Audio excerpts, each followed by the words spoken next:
और ये जो ब्रेकिंग आप लगातार देख रहे हैं, यहां आपको ब्रेकिंग लगातार दिखाई देगी, लेकिन साथ में मेरे साथ मेहमान भी आपको दिखाई देंगे।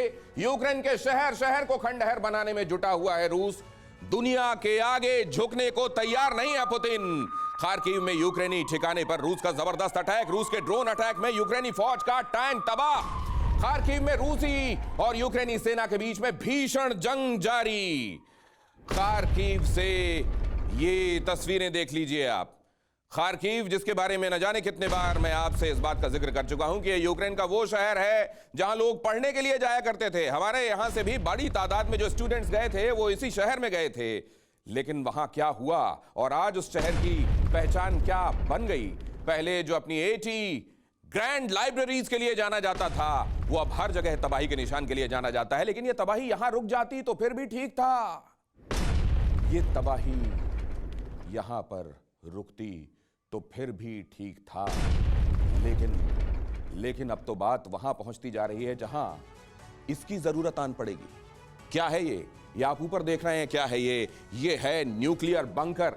ये न्यूक्लियर बंकर, जिसको फॉल आउट बंकर भी कहते हैं। आपको मालूम है कि सैनिक खुद को बचाने के लिए ट्रेंच खोदते हैं और अगर सुरक्षित करना, जैसे अपने जम्मू कश्मीर में लोगों के लिए 14,000 बंकर बनाए जाएंगे। भारत की तरफ से अनाउंसमेंट आपको याद होगा किया गया था। बंकर्स लोगों को सुरक्षित रखने के लिए बनाए जाते हैं। दुनिया में सबसे ज्यादा बंकर वाला देश अल्बानिया है, जहां कदम कदम पर आपको बंकर मिलेंगे। लेकिन ये बंकर सिर्फ बंकर होते थे। बंकर जो थोड़ी सी मोटी सतह ऊपर छोड़ते हुए नीचे एक तरीके से अंडरग्राउंड ठिकाना छिपने के लिए, क्योंकि बमों से, गोलाबारी से बचाव हो सके।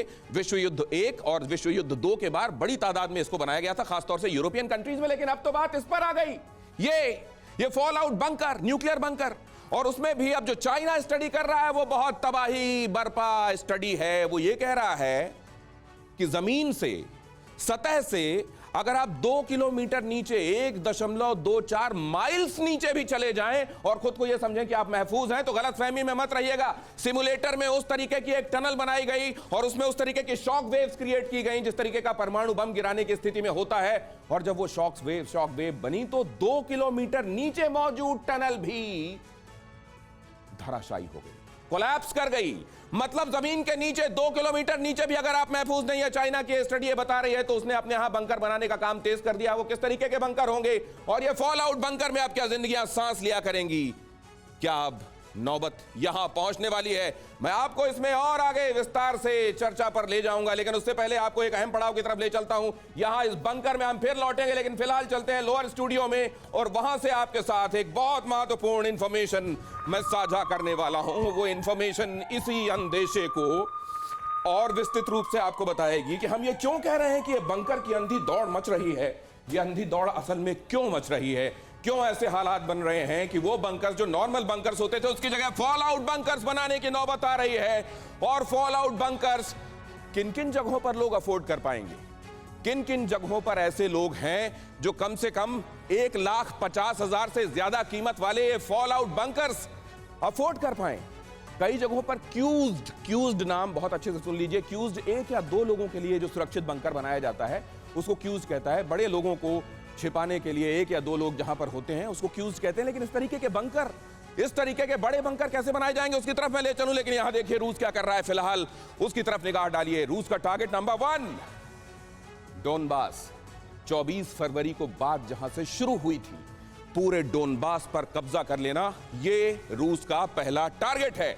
टारगेट नंबर 2, ईस्ट में मजबूत किया जाए अपने किले को और वेस्ट की तरफ बढ़ा जाए, क्योंकि वेस्ट में याद रखिएगा मोल्दोवा, आपको याद होगा, मोल्दोवा में डेनिस्टर नदी के किनारे अलगाववादी, रूस समर्थित अलगाववादी रहते हैं और उस जगह पर उसको अलग से रिकॉग्नाइज नहीं किया जा रहा है, लेकिन वो मोल्दोवा का हिस्सा एक तरीके से नहीं है। तो डोनबास से लेकर मोल्दोवा और आगे देखिए वेस्ट में पोलैंड, पहली कंट्री, बहुत सामान, बहुत मिलिट्री सप्लाई, बहुत सारा सपोर्ट जहां से यूक्रेन को गया है, वो कंट्री सबसे पहले टारगेट में आएगी, ये बता रही हैं खुफिया रिपोर्ट्स। रूस का टारगेट नंबर 4 क्या है? सप्लाई लाइन काटो, सप्लाई लाइन पोलैंड से आने वाली काटो, रूस को मजबूत करो, यूक्रेन को कमजोर करो। रूस अगर अपने इस टारगेट में आगे लगातार बढ़ता जाता है तो टारगेट नंबर 5 ये है कि वेस्ट से नॉर्थ वर्ड्स फिर बढ़ो, कीव की तरफ जाओ, कीव को कब्जे में कर लो और वहां अब इस बार रूस समर्थित सरकार ऐसी बिठाओ कि जो कभी नेटो के बारे में ना सोचे, कभी वेस्टर्न इन्फ्लुएंस में ना आए, क्या ये टारगेट्स रूस अचीव करता दिखाई देता है? ये एक से दूसरा कनेक्टेड टारगेट है या ये आपस में लिंक्ड ऑब्जेक्टिव्स हैं या आइसोलेशन में ये ऑब्जेक्टिव्स हैं? जरा समझने की कोशिश करते हैं। परवाह देश की, सोमवार से शुक्रवार रात 10 बजे TV9 भारतवर्ष पर।